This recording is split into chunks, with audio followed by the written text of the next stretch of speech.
Thanks for joining me today. Hey, Matt. Great to be Good here. to see Thanks you. for having me. Yeah, absolutely. And thank you everyone for taking the time out of your day today to join us here at Active Prospect for what should be an insightful discussion diving into data. Data is the driving force behind smarter lead generation, better buyer performance, and higher conversion rates. But how can businesses fully harness the power of data enrichment and scoring to enhance decision-making, filtering, and buying strategies? We've come to the right place. I'm joined today with Jennifer Linton, CEO and founder of Fenris. But before we jump into the action, a little housekeeping. There is a chat icon and a questions icon, as you can see on the right. Please use the chat section for general comments and interactions with other participants, and please use the questions section for questions. We will take them throughout the webinar, and we appreciate questions, especially if you hear something as we're speaking. We will keep an eye on that throughout the entire webinar. Also, be on the lookout for a few polls during the session to help shape our discussion. We will leave time at the end to review and respond. And lastly, a link to today's recording will be emailed out tomorrow morning for reference and sharing with your colleagues. So for those of you who don't know me, my name is Matt Frazier. I am the GM of insurance here at Active Prospect. I've been in the lead generation and performance marketing space for the last 13 years or so, and I've been involved with many clients and advertisers alike who leverage data, filtering, and decision-making to level up their customer acquisition strategies. So when thinking about data and how data can positively impact your buying habits, the first person that came to my mind was Jennifer Linton. So without further ado, Jen, tell us a little bit about yourself and let's lay the foundation of what Fenris offers to the market. Thanks, Matt. Yeah, right back at you. I've known you for a little bit, a little while. The people in the data world tend to see each other often, but this is a real treat for us. So I'm Jen Linton. I am the founder and CEO of Fenris. Fenris is a company that brings together alternate next generation data types with our data scientists, and we create real-time intelligence, actionable intelligence that can be very, very important to improve your lead management and your customer acquisition processes. My background has been about the last 15 years in insurance, but I started out in strategy and mergers and acquisitions for really big companies. And then 15 years ago, I moved into startups, and Fenris is my third startup. That's awesome. I love the startup feel and culture. So I'm right there with you. I much prefer startups myself. So where were you in your career then?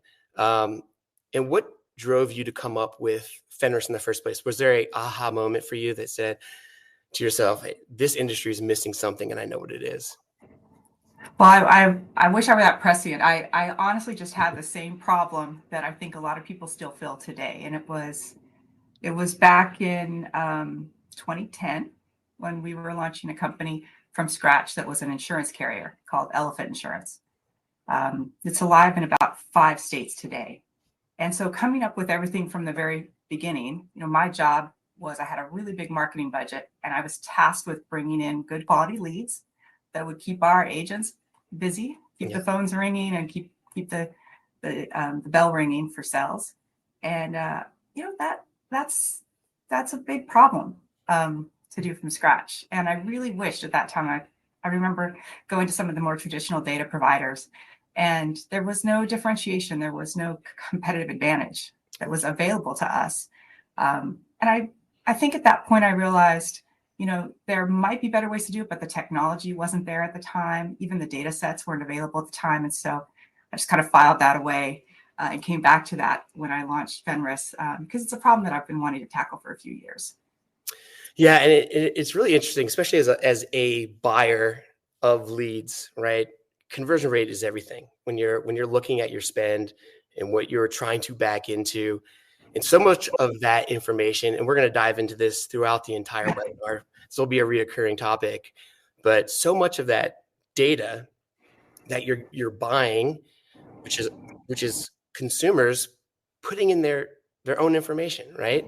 So a lot of times you'll see situations where a consumer may miss important pieces of information, right? Credit score could be a little bit inflated, or and put in there 2 DUIs, right? Right. So like what would happen is down funnel, those things do appear because there are obviously a lot more reporting and data cleansing that happens throughout the process. So I think one of the overarching topics that we're going to really hit on today is how you can, as a buyer, move that process to the front door, right? When you're actually buying your leads. So I think selfishly, since you and I are both heavily involved in insurance, let's start with how are carriers, specifically in the P&C space, leveraging Fenris? Yeah, in the P&C space, we've got carriers, a variety, MGAs, agencies, brokers.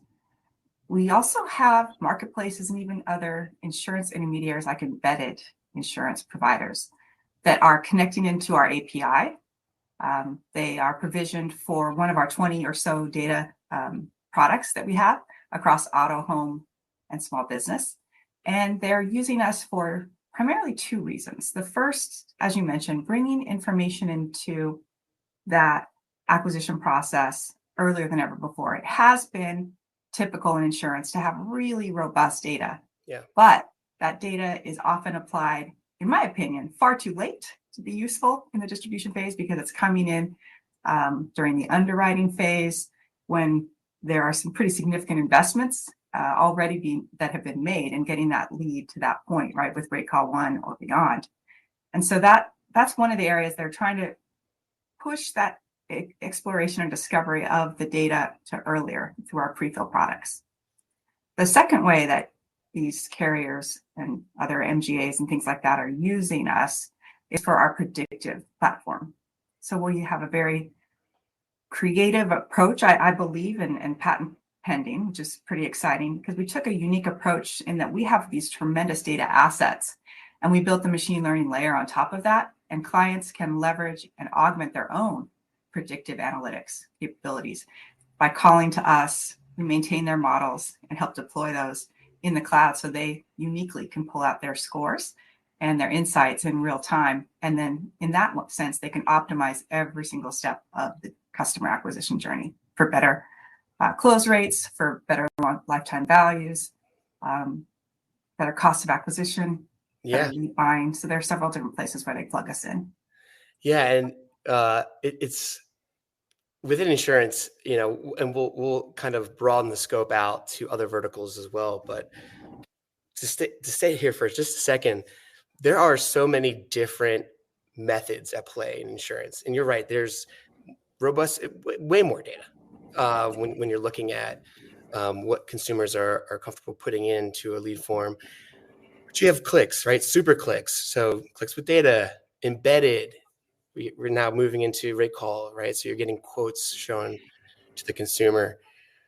Embedded has always been an interesting topic and one that over my career I've really had a keen sense of like, this is going to happen over time. Are you seeing more adoption in the embedded?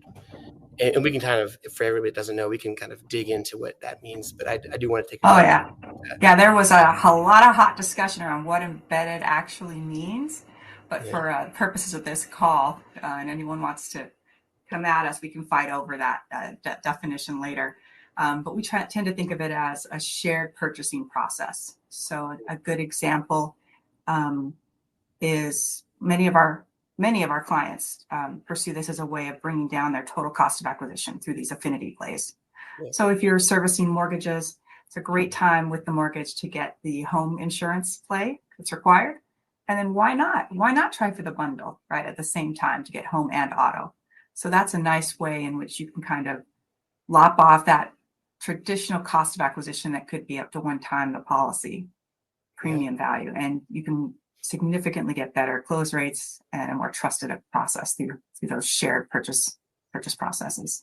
Is that how you define embedded as well, Matt? Yeah, I think so. Yeah, I mean, to your point, there seems to be different thoughts or iterations of what that looks like. But I think the affinity process, that seems to be where we're seeing some movement.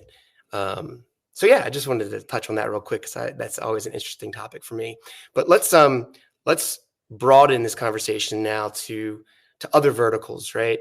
I think, and I can tell you and everybody the verticals that we're in, but I see Fenris being able to provide other verticals outside of insurance with a real value add. So I just wanted to kind of let's go down that path a little bit and talk about the different verticals and how you can help. Yeah. Well, I thought it was really fortuitous because I know that we're going to tease and talk about some of the products that we are going to offer together through LeadConduit, which is exciting. So put a pin in that. That's coming shortly. But your team went and canvassed essentially, right? Your users in the financial services space, I believe some of the educational space. What other verticals did you canvass and found these opportunities where this data can be really helpful within a CRM or within I mean, I think when we're looking at the different verticals, like we have a huge home services business, and that includes solar and roofing, contract work, higher education, legal and mass tort, all of the various sub verticals within insurance we service. And I see for all of those, right, there are pretty different approaches when it comes to lead buying, and there's different output and outcome. So you have home services that would be, geared to appointment setting, right? And estimates, getting someone to come out to your house. And then you have higher education, where that's a fairly large purchase decision that you have in your life. Yes, having done it a couple of times, yes. Yeah.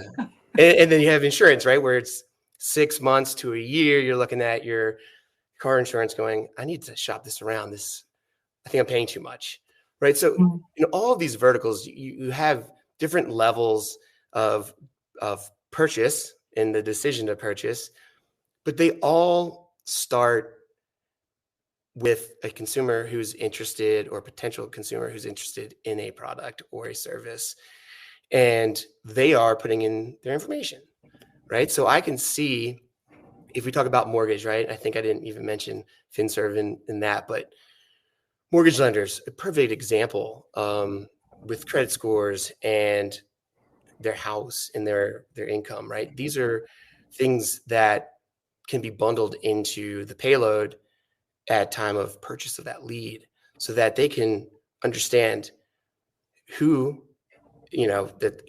coming through on that lead flow. But maybe they want to segment it to somebody different in their contact center, or to a different loan officer. So segmentation, and even contact strategy might be different based on who that person is and what demographic they fit into. And I think something that's uniquely shared, I guess I'll say, it's ubiquitous across all of those categories, is the speed to lead requirement. Yeah. So if you can't do this in sub-second fashion, right, you potentially lost out on your best lead. So you have to keep front of mind that you've got to be accurate, you've got to be relevant, you got to be really, really fast at this process. Yeah. 100% agreed. Speed to lead. And that's something that's kind of carried on throughout the whole lifespan of lead generation. And as we move as an industry to add so much more from a technical perspective, there's always that thought of speed and adding too much on. But all of these things are now real time API calls and happen in sub 1 second time frames. So if anyone's thinking about, I would love to add something like this on, I can't take 5 seconds, 10 seconds, whatever, to get that information. Oh, that's far too long, right? Yeah. We do have a poll, and I think this is a good time to throw that out there. Are you leveraging data enhancements during your lead purchase experience today?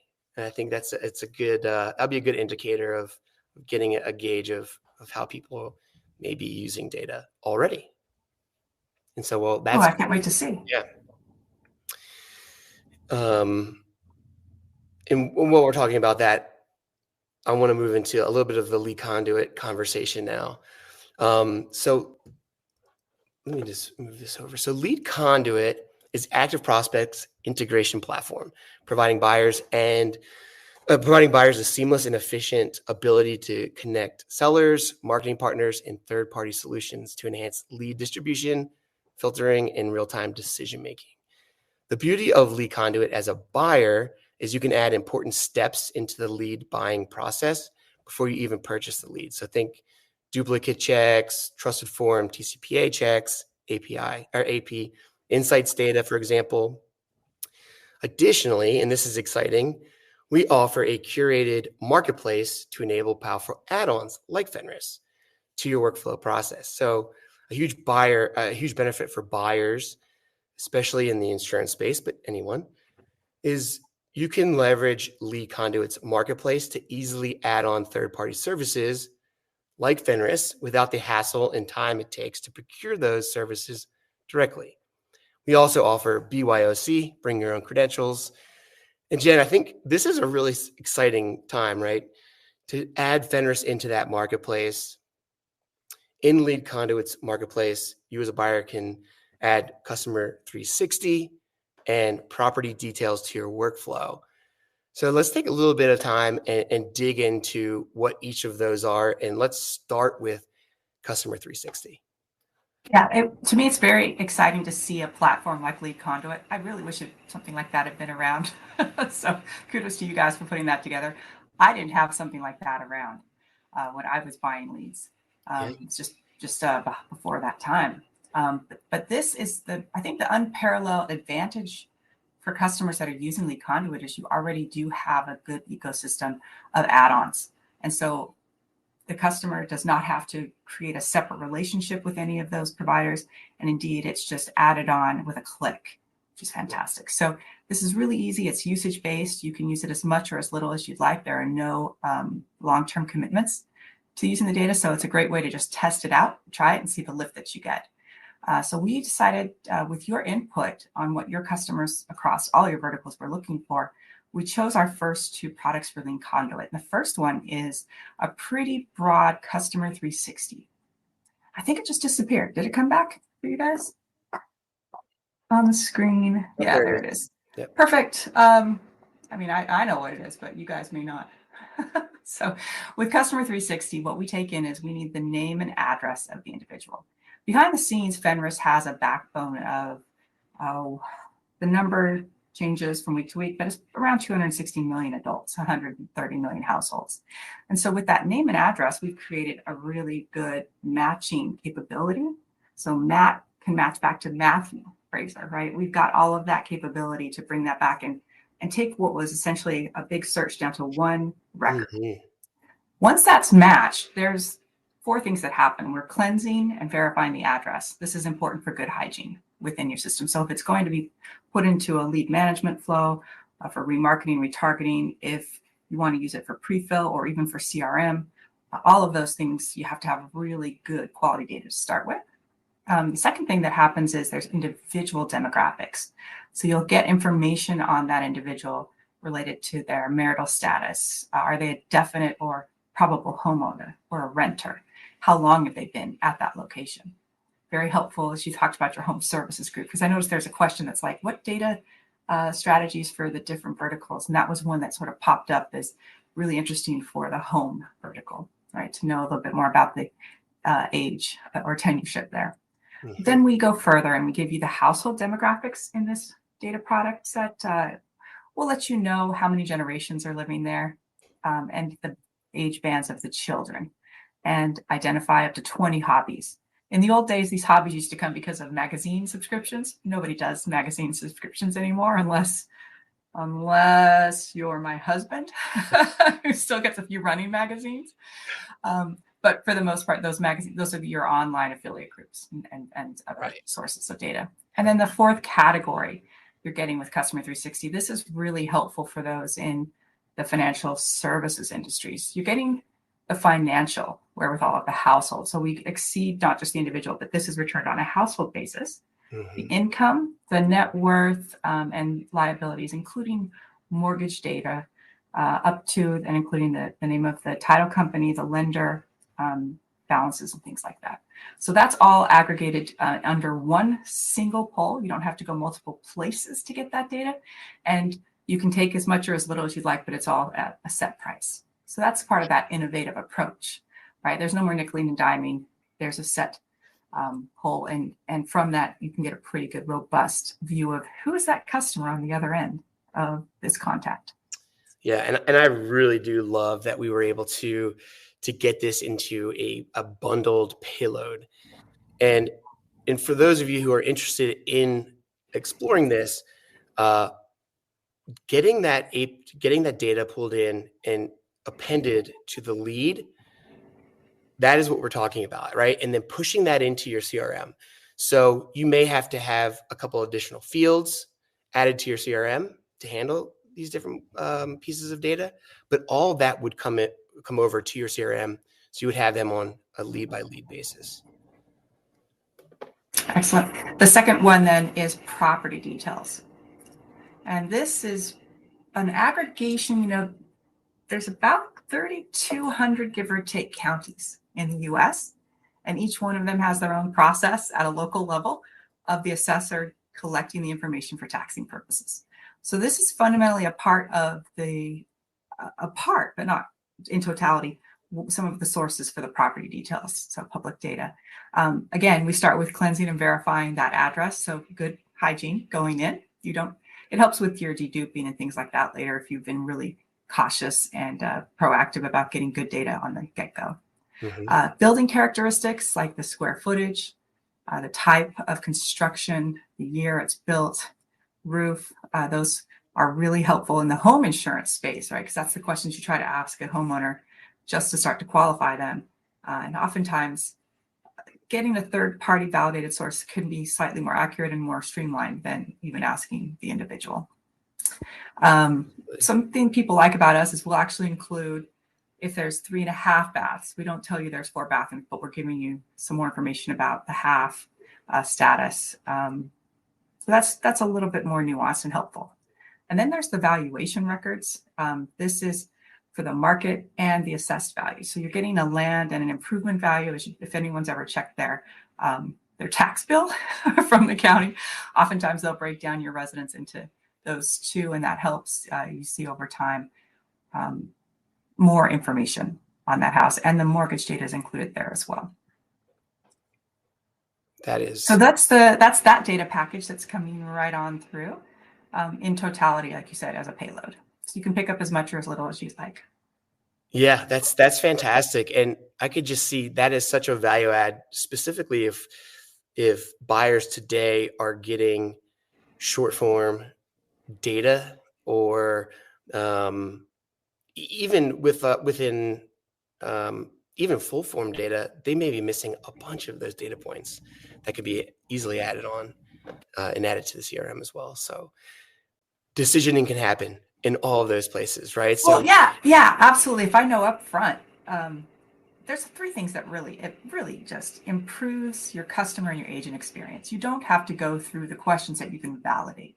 How much better is it? Hey, I see here, I'm going to pull up some information. Is that okay with you? Sure, right? Make it better process. I see you have this. And they can then feel like they're really in a trusted environment because you're investing in getting that quote right with them, right? You're not just relying on that self-supply data. The second thing it does is sometimes it can be more accurate as well. And third, if you know that information at the get-go, you can structure the rest of the customer journey to optimize that lead. If you don't have a product for that particular individual based on a profile or a risk classification or pre-screening, depending on the approach you're taking, then you can absolutely try to transform that lead into something that you can optimize downstream. Yeah. So be it prioritizing it, or you might have to resell that lead if it simply doesn't fit what you have in-house to offer. Yeah, absolutely. And being able to make that decision up front without incurring the costs potentially, you're saving money, right? So there are like you said, moving consumers downstream, right? As you're talking, if you're an agent and you uncover something that you're like, this is not going to be a great fit, but we can move this to somebody else. Especially Now we've seen carriers that have, preferred, non-standard. They have paths. Yes, especially that. Yeah. Yeah. Yeah. And I'm so happy that the platform LeadConduit is just a great tool overall, because you're getting access to this in real time at that moment of need, right? It's not necessarily added on much later and come in tandem. That's unprecedented. Again, where were you guys? Yeah. 15 years ago. Yeah. I mean, and seriously, I mean, there's so much that happens in those first 3 to 4 seconds, right? Of there's a lead submitted and you're in the process in milliseconds to determining how much am I going to pay for this lead typically, right? So we offer real-time bidding based on, multiple different facets, but also it's like, maybe what is coming in the door is a dupe, right? And you're like, I've already paid for this. I don't want to pay for this again.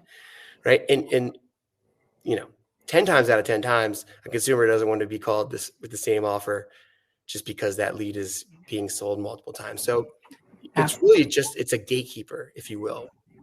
That's one of the benefits. There are multiple, but that's one of the benefits is having that control way up funnel so that by the time that lead is coming through the process, you're fairly confident as a buyer, this is going to be a good consumer for our product or service, right? And it goes back to something you and I have started using more often, which is it was all about growth for a while there, right? Yeah.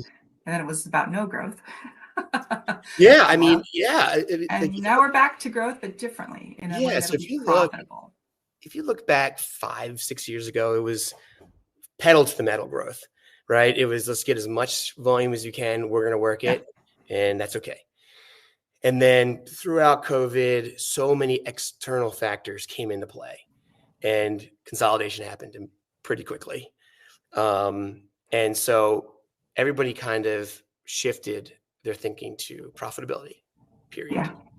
And it was a interesting time for everybody involved, but I think a lot happened behind the scenes that shaped how things are moving today, right?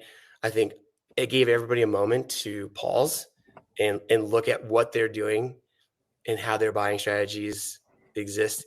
Yes. Yeah. There was a lot of reflection, a lot of retrospection. Right. And then there was also that you were unsure, right? When was this going to come back? And if we got a shot to bring this back, how are we going to do this so that we can grow and be profitable? And I think that's where we're at today, right? It's, based on what I'm seeing in the market, we're back to growth. But like you said, there's definitely this overlay of profitability, which is good, right? This is the good blend that I think was necessary throughout this process. And it's right where we want to be. It's the best, right? Yeah. Nobody wants this endless pouring out, right? Like the hoses left on at the house. Nobody wants their marketing dollars running into the ground. But when you can find those pockets and exploit your competitive advantage, that's where I think insurance and other verticals are really going in terms of bringing in the best practices, having the best quality data, making good predictions, and taking advantage of the technologies, the platforms. Yeah, absolutely. Before we jump into, let's go here first. Let's talk about what differentiates Fenris. And then I think that can lead into my next question for you, but let's start there. Sure. Yeah. I think, when you look at large data companies that are out there, we know a few players. Sure. There's a few good incumbents. We set out to build Fenris in a slightly different way. So number one, we're somewhat product and industry agnostic. So because we didn't start with, hey, we're home insurance and we're going to have property data, we said, no, let's focus on the name and address of that applicant or customer, because that's universal. There's always going to be one. And from there, you can then see that the way we've architected our solutions, name and address will then unlock predictions, data payloads, and more. The second thing that's really neat is we don't rely on contributory data sets. So we don't lock anyone out of use of the data We went to alternate data sources, public, private, proprietary, and we don't scrape anything down. So our data set is really one of these great assets that we built to leverage. This is the big reason, number 3, why we're different, is we're not just a data company. We're leveraging that data in the machine learning models. And quite often, I'm the first to say, let's disintermediate some of the data pulls, right? If we can predict what's going to happen downstream and we can find a more optimal path, let's do that. Because one size does not fit all. We should probably not be treating every single lead precisely the same if we have better intelligence about how we could actually optimize that outcome.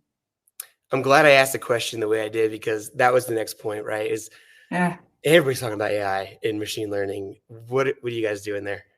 Yeah. So to be honest, and clear, we do power our predictive. We call it predictive AI to lean into the AI hype, but it's machine learning and data science, and it has been an art and a science for quite some time. And we're now to the point where tens of millions of outcomes have informed our base models. So we've got a really good, robust starting point. Many other providers are coming back with generative AI, right? Or the latest, agentic AI. Can't get anywhere without hearing and seeing that. Those solutions can also be powered by some of the predictions that we provide, but in general, we're very focused on the hard science of building out for our customers a robust model that they can then test. Perhaps if they have internal data science resources, this could augment. And then we will take that hard work, the 70% that data scientists don't like to do, cleansing, normalizing, maintaining the models, redeploying the models, retuning the models, right? That once you get a great model, you want to try to offload some and automate some of that in a productionalized environment. And that's what Fenris does really well for our clients. That's awesome. Let's take a moment here, because I'm going to look at the Q&A section. I see Justin Jewett asked a great question, and I actually would love to know the answer to this question too. Can you append data to the click using IP address? Oh, using IP address. I love these kinds of questions. That's how we build some of our new products. We can't today, but maybe check back. Yeah, so there's certain limitations. Let's that. Yeah. What are some good identifiers to help, or fields perhaps, that help get this data in?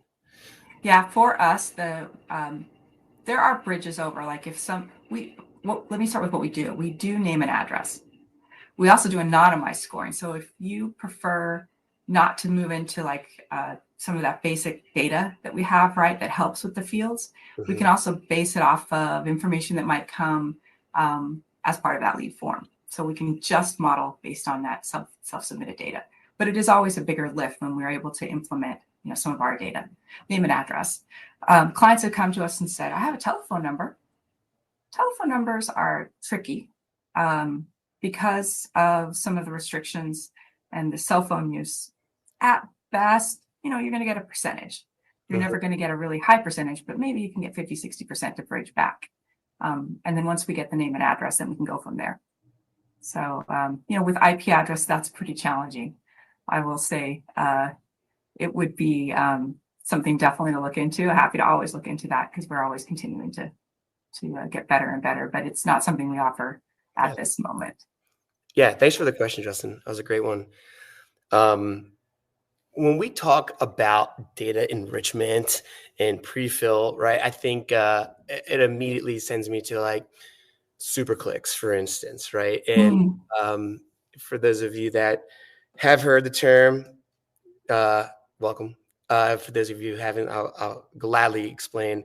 So a lot in insurance, specifically P&C, there's a methodology where you have a lead form, you're collecting the data, but at the end, at the thank you page, you have a click wall or a click panel that has multiple different brands that you as a consumer can say, carrier A, I really like them. And you click onto that.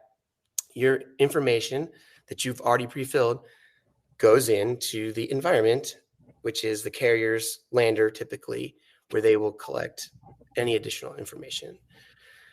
So there's a couple things here that I want to talk about, maybe 3 things actually, that this whole thing, both LeadConduit and Fenris can optimize. One is getting that information over to the carrier's environment, right? So let's give a real world kind of example here, right?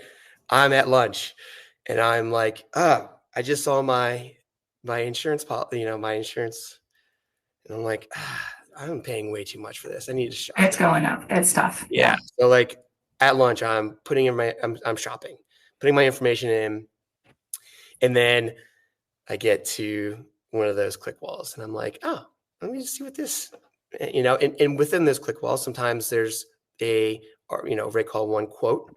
Maybe there's not, but you go through that process and you get into carrier A's environment and there's nothing. Everything that you just put in is gone. And you get carrier one, right? So you look at friction as a buyer, friction can generate higher intent, but it also can can include fall off, right? I'm busy and now I can't put all this information back in. I'll do it later. And later could be never or much, much later. So being able to bring in that information so that user experience continues through the process is one facet. And LeadConduit can help with that.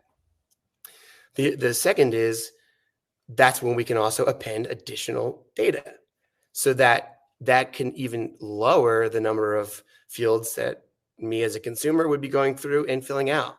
Because the ultimate goal here is to get a quote, right? It's like, look, what can I do here? How can I get my insurance lower? By having this process, you're taking the friction down a notch, but you're also increasing the likelihood of the information being accurate enough that you can get a quote.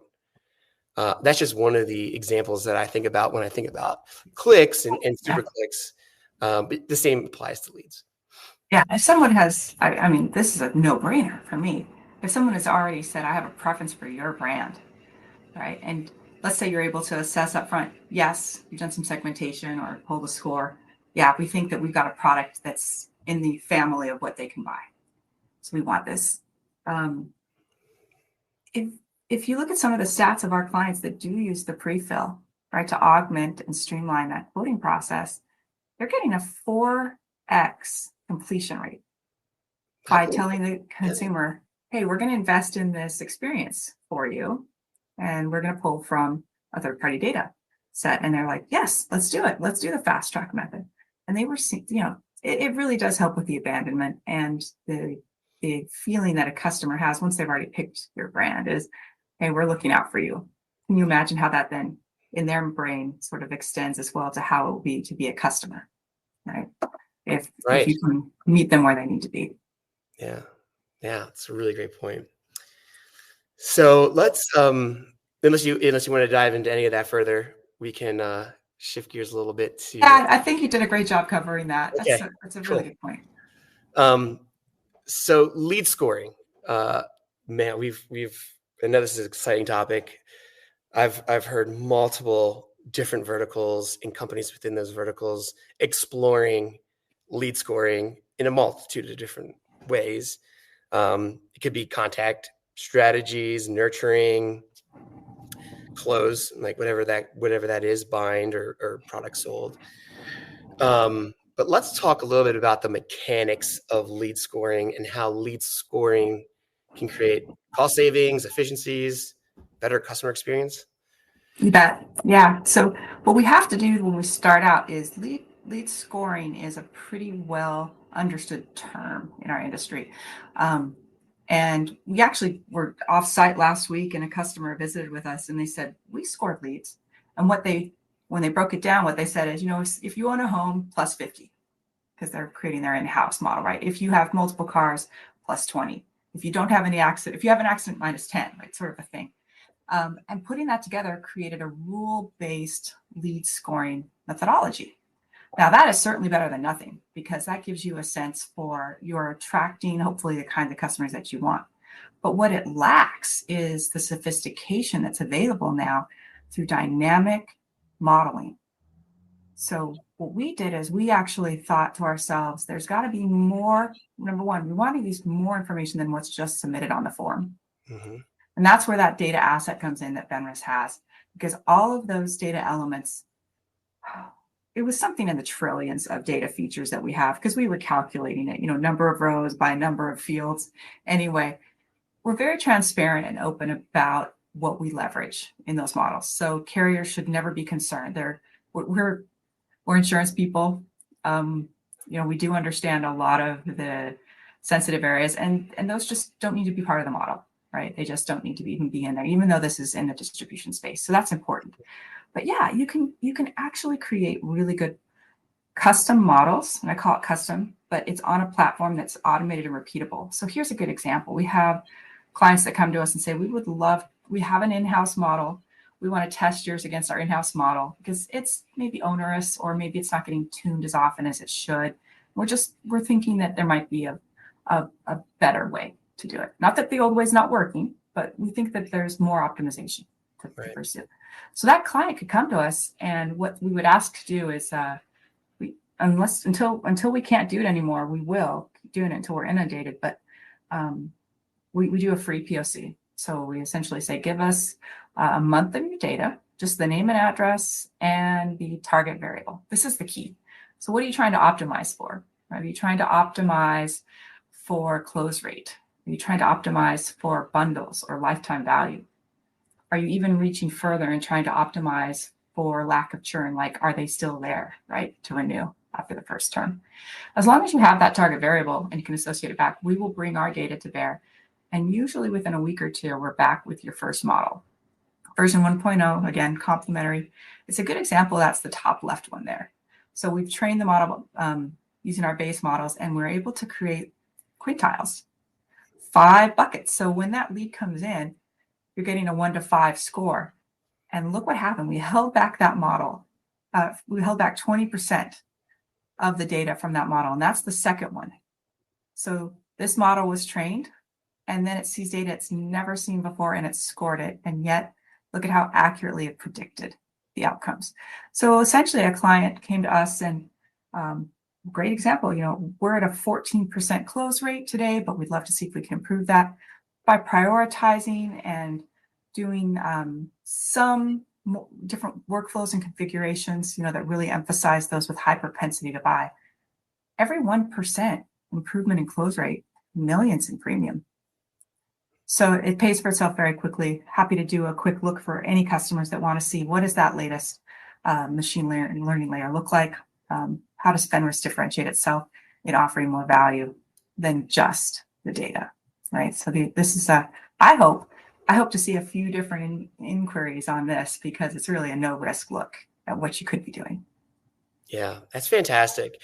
You guys, I'm a huge proponent of Fenris and what you guys bring to the industry, not just to the data, but how you guys interact with potential clients and clients alike.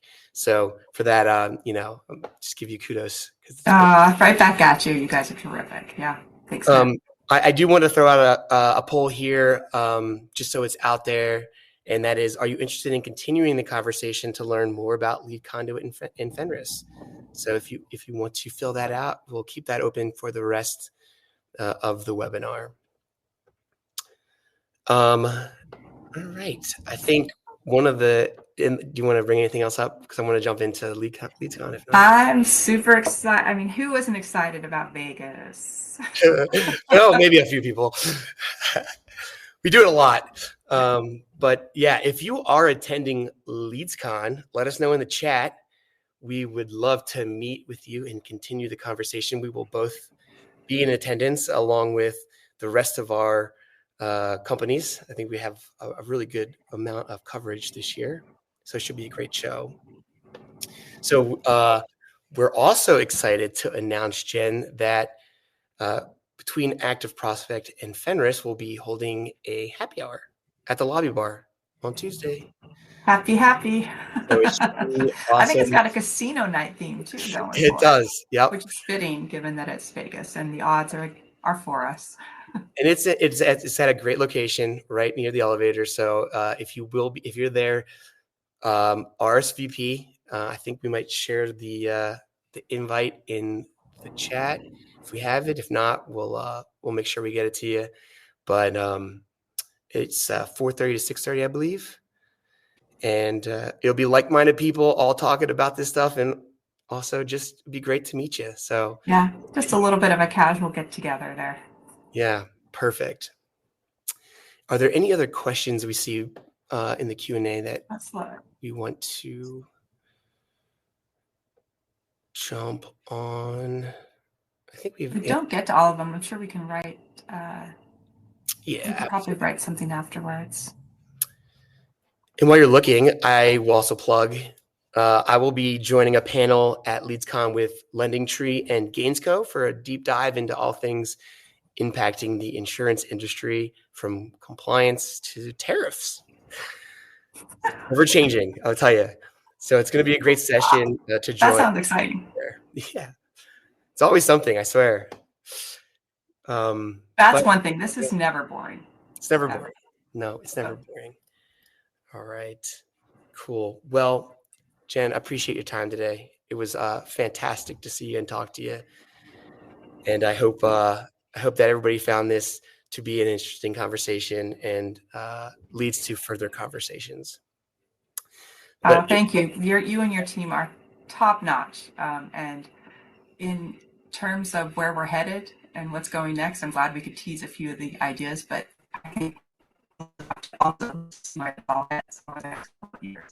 Because there's so much change, and keeping ahead of it is sort of a never-ending adventure. That is absolutely correct. It's a fun part of the industry too, right? It is ever changing. So being on top of it and having a lot of really good knowledge and thought leaders in our space is just super important. So I appreciate your time.